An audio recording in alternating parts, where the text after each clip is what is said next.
Des coups de feu de chasseurs à moins de 150 mètres des habitations, vous me direz que c'est interdit, je vous dirai qu'en effet ça l'est, sauf si le préfet en décide autrement. Et c'est exactement ce qui se passe pour 3 villes situées autour de Perpignan depuis le 1er février dernier. On fait un petit point qui hérisse un peu le poil et qui énerve un petit peu en ce début de semaine.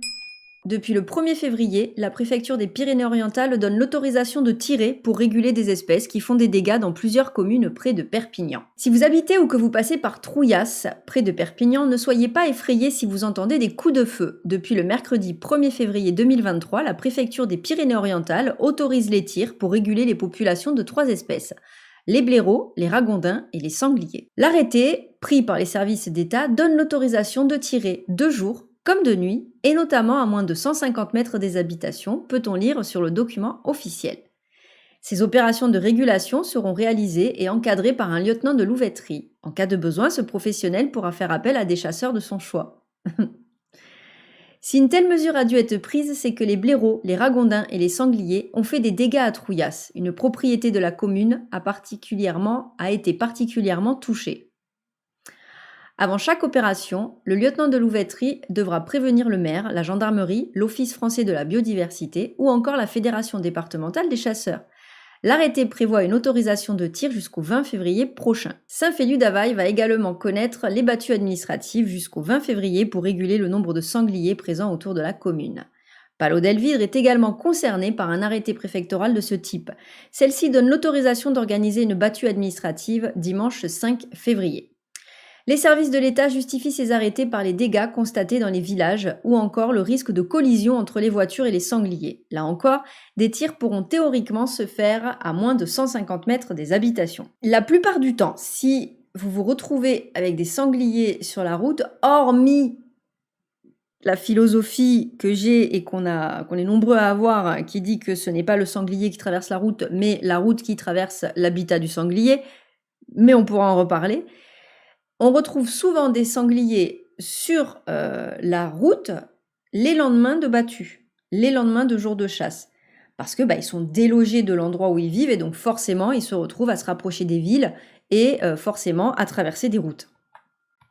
Le Val-Espire est aussi confronté à la problématique des sangliers. Mercredi 25 janvier, les habitants d'Amélie-les-Bains-Palalda ont aperçu une harde de 6 ou 7 sangliers dans le centre-ville. De quoi surprendre Marie Costa, maire de la commune, plutôt habituée à les voir sur les bords du Tech.